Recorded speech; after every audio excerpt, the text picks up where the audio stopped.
नाशिकच्या कॅप्टन अशोक खरात प्रकरणी आता मोठी अपडेट समोर आली आहे। कॅनडा कॉर्नर परिसरातील ओजस प्रॉपर्टीज या कार्यालयामध्ये खरातने अनेक महिलांवर अत्याचार केल्याचा संशय आहे।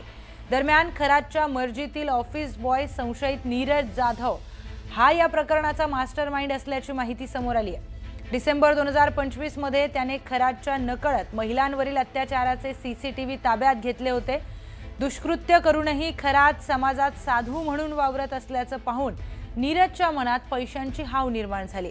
त्याने खरातला ब्लॅकमेल करण्यास सुरुवात केली, तर नीरज आणि त्याच्या काही साथीदारांनी या वादग्रस्त क्लिप्सच्या बदल्यात खरातकडे 5 कोटी रुपयांची खंडणी मागितल्याचाही आरोप आहे। खरातने दाद न दिल्याने नीरजने पीडित महिलांची मदत घेण्याचा प्रयत्न केला।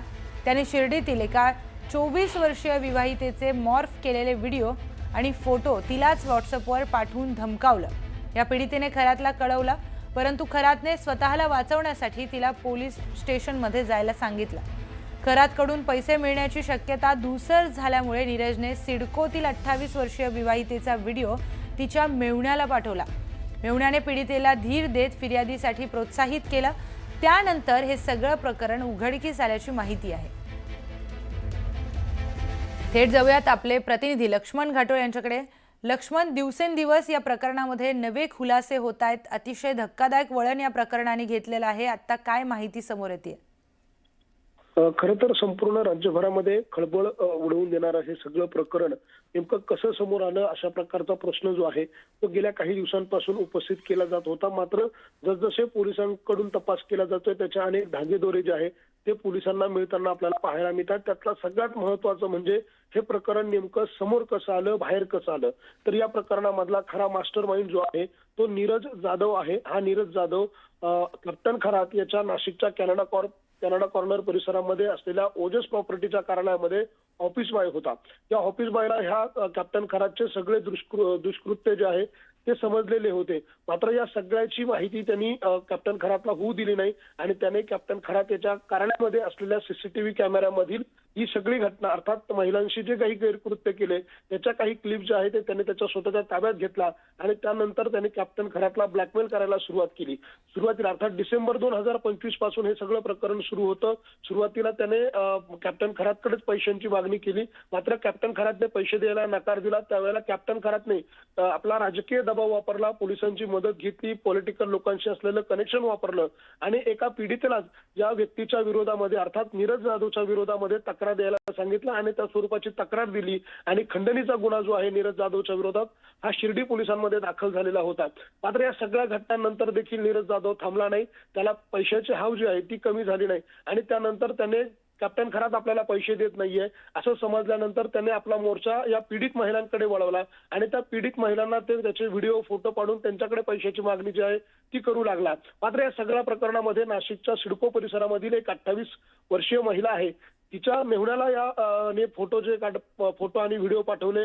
त्यानंतर मात्र हे सगळं प्रकरण समोर यायला सुरुवात झाली, कारण ज्या महिलेच्या मेहुण्याला त्या व्यक्तीने नीरजने जे फोटो व्हिडिओ पाठवले त्यानंतर त्या संबंधित व्यक्तीने त्या महिलेला धीर दिला आणि या प्रकरणात आपण पोलिसांकडे जायला हवं असं सांगितलं आणि त्यानंतर संबंधित महिला तिच्या नातेवाईकांना घेऊन नाशिक पोलिसांकडे गेली आणि तिने या नीरज जाधवच्या विरोधामध्ये या सगळ्या प्रकरणाची तक्रार जी आहे ती केली आणि त्यानंतर या सगळ्या प्रकरणाचं बिंग जे आहे ते फुटलं आणि या सगळ्या प्रकरणामधले जे काही घटनाक्रम आहे ते आता आपल्या समोर येताना पाहायला मिळतं। म्हणूनच ही सगळी जी काही घटना घडली आहे त्या घटनेचा मास्टरमाइंड हा नीरज जाधव असल्याचं समजतंय।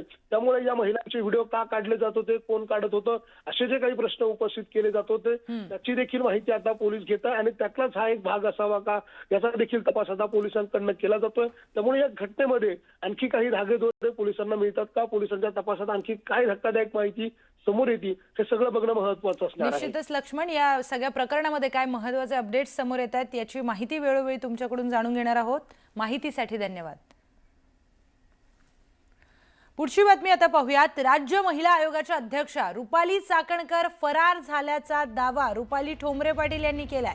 फेसबुकच्या पोस्टमध्ये रुपाली पाटील यांनी हा दावा केलाय, तर रुपाली चाकणकर यांना पुन्हा एकदा फेसबुक पोस्टच्या माध्यमातून लक्ष्य केलंय।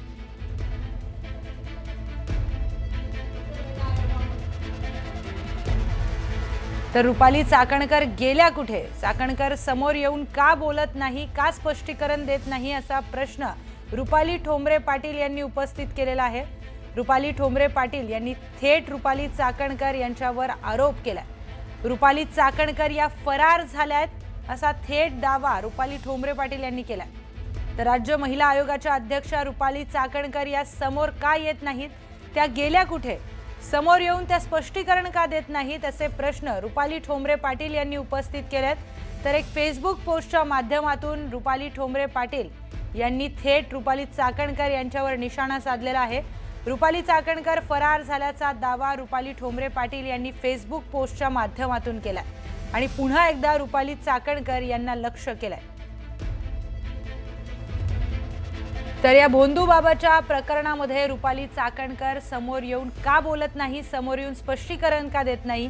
हा भोंदूबाबा महिलांवर अत्याचार करत होता आणि त्याच्यासोबतचे काही फोटो हे रुपाली चाकणकरांचे समोर आले. त्यानंतर हे सगळं प्रकरण अधिकच चिघळलं.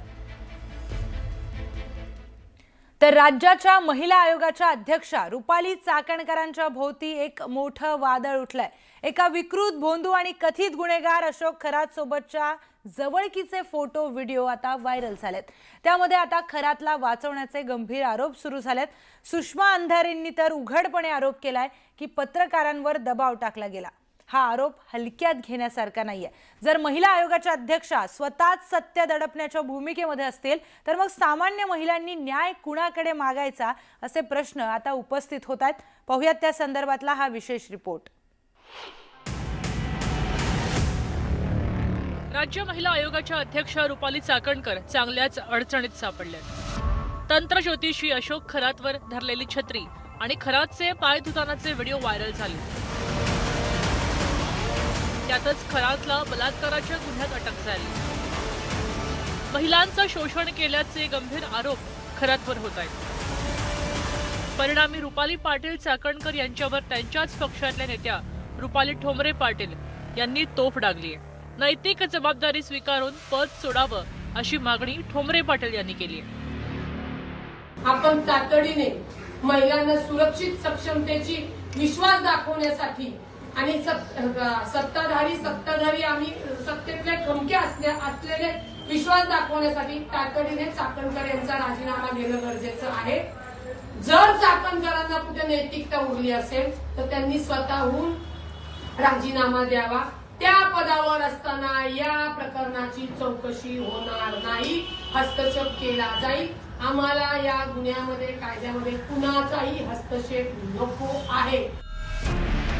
अशोक खरात प्रकरणामध्ये अनेक महिला बळी पडल्याचा गंभीर आरोप करत रुपाली पाटील यांची खरातची तुलना एप्स्टेन फाईल्सशी केली. जर चाकणकरांनी राजीनामा दिला नाही तर राज्यभर आंदोलन छेडू असा इशारा त्यांनी दिला.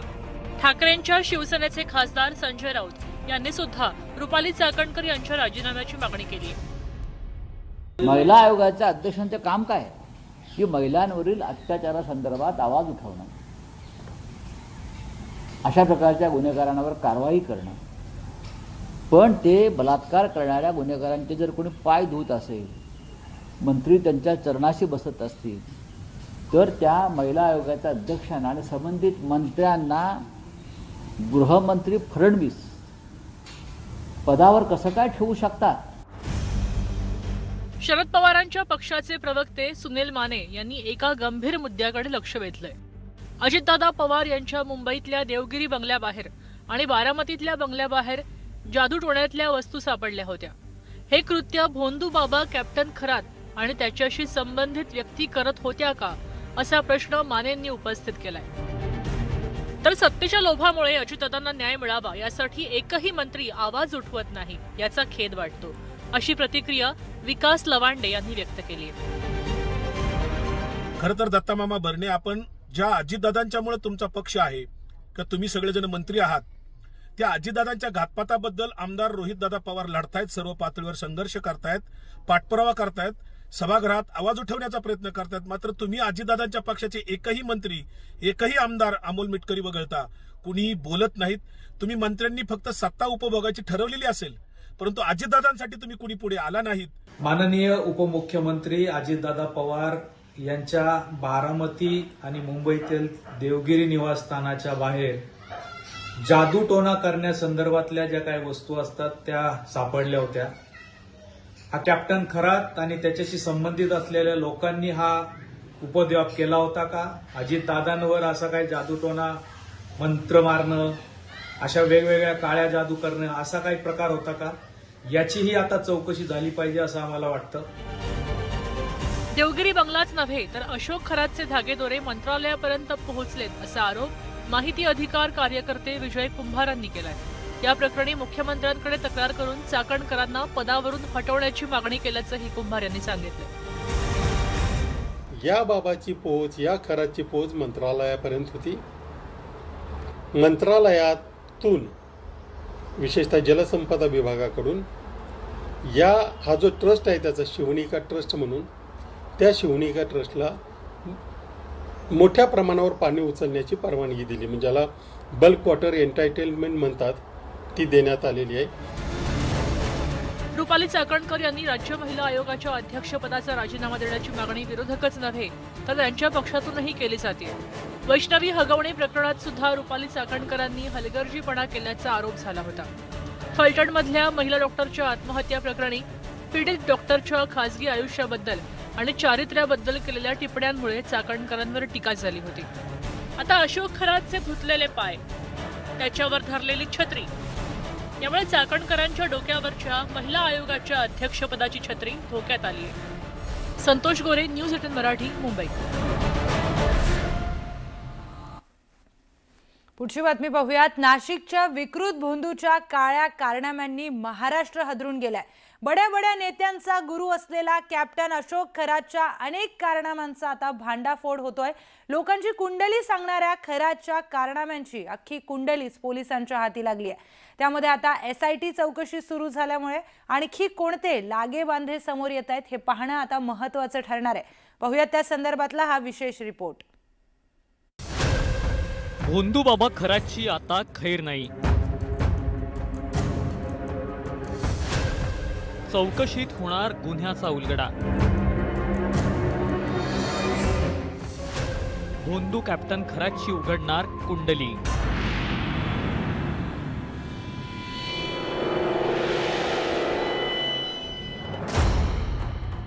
नाशिकमध्ये तंत्रज्योतिषी कॅप्टन अशोक खरातच्या कारनाम्याची आता SIT मार्फत चौकशी सुरू झाली आहे. गुरुवारी 2 तास भोंदू अशोक खरातची SITच्या पथकानं चौकशी केली. भविष्यात या प्रकरणाची व्याप्ती वाढण्याची शक्यता आहे. म्हणूनच राज्य सरकारनं चौकशीसाठी SITची स्थापना केली आहे. आज SITचे अधिकारी नाशिकमध्ये आले आणि तब्बल 3 ते 4 तास कॅप्टन खरात याची चौकशी SITच्या अधिकाऱ्यांनी केली. या सगळ्या चौकशीमध्ये कॅप्टन खरातच्या मोबाईलमध्ये आणखी काही आक्षेपार्ह व्हिडिओ, काही पुरावे या SITच्या पथकाला मिळून आले. इतकंच नाही तर नाशिकच्या क्राईम ब्रांच युनिट पथकानं कॅप्टन खरातच्या वेगवेगळ्या घरांवर, फार्म हाऊसवर छापे मारले. भोंदू अशोक खरातवर बलात्कार आणि लैंगिक शोषणाचे आरोप करण्यात आले आहेत. त्यानंतर पोलिसांनी अशोक खरातच्या मुसक्या आवळल्यात. पोलीस तपासात अशोक खरातचा एक पेनड्राईव्ह पोलिसांच्या हाती लागलाय. त्यामध्ये महिलांचे 58 आक्षेपार्ह व्हिडिओ असल्याचं बोललं जात आहे. दरम्यान गुन्हे शाखेच्या पथकानं अशोक खरातच्या मिरगावमधील फार्म हाऊसवर छापा मारला. या फार्म हाऊसमध्ये एक पिस्तूल पोलिसांच्या हाती लागलाय. तसंच काही जिवंत काडतुसं आणि वापरलेल्या काडतुसांच्या पुंगळ्या पोलिसांनी जप्त केल्या आहेत. सोबतच काही महत्त्वाचे दस्तावेज आणि मालमत्तेसंदर्भातील कागदपत्र पोलिसांच्या हाती लागल्याचं पोलीस सूत्रांनी सांगितलंय. आता खरातच्या संपत्तीचा उलगडा होऊ लागलाय. शिर्डीत मोक्याच्या ठिकाणी खरातच्या पत्नीच्या नावे जमीन असल्याचं समोर आलंय. गेल्या काही वर्षात त्यानं मोठ्या प्रमाणात संपत्ती जमा केल्याचा पोलिसांना संशय आहे. तो सिन्नर तालुक्यातील मिरगावच्या श्री ईशान्येश्वर मंदिर ट्रस्टचा अध्यक्ष आहे. मर्चंट नेव्हीतून निवृत्ती घेतल्यानंतर खरात ज्योतिषशास्त्राकडे वळला आणि अल्पावधीतच त्यानं राजाश्रय मिळवला. अंगात दैवी शक्ती असल्याचं भासवून त्यानं मोठा भक्तवर्ग तयार केला होता. अघोरी उपायाच्या नावाखाली त्यानं महिलांचं लैंगिक शोषण केल्याचा संशय आहे. आता SIT चौकशीत त्याचे एक कारनामे उघड होणार आहेत. नाशिकहून लक्ष्मण घाटोळ आणि अहिल्यानगरहून हरीश दिमोटेसह ब्युरो रिपोर्ट, न्यूज 18 मराठी. पुढची बातमी पाहूयात. माझ्याकडे दैवी शक्ती आहे, तुला बर्बाद करून टाकेन अशी धमकी विकृत कॅप्टन अशोक खरातने पीडितेला दिल्याचं समोर आलंय. पोलिसांमध्ये झालेल्या FIR मधून ही धक्कादायक माहिती समोर आली आहे.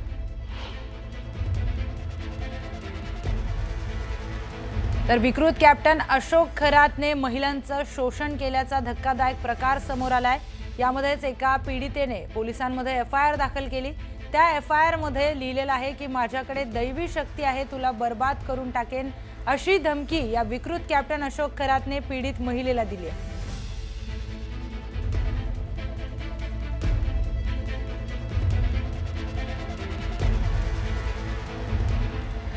दरम्यान FIR मध्ये नेमकं काय म्हटलेलं आहे पाहूयात. तर भोंदू अशोक खरातनं पीडित महिलेला जाळ्यात ओढलं. आपल्याकडे दैवी शक्ती असल्याचा खरातकडून बनाव करण्यात आला. तंत्रमंत्र धार्मिक विधीच्या नावाखाली विश्वास संपादन करण्यात आला. त्यानंतर पीडितेला नाशिकच्या कॅनडा कॉर्नर कार्यालयामध्ये बोलवण्यात आलं. खाद्यपदार्थ आणि पेयातून पीडितेला गुंगीचं औषध देण्यात आलंय. पीडितेला तिचं आयुष्य बर्बाद करण्याची धमकी ही खरातने दिली आहे. खरातनं पीडितेला तिच्या पतीच्या मरणाची देखील भीती घातली.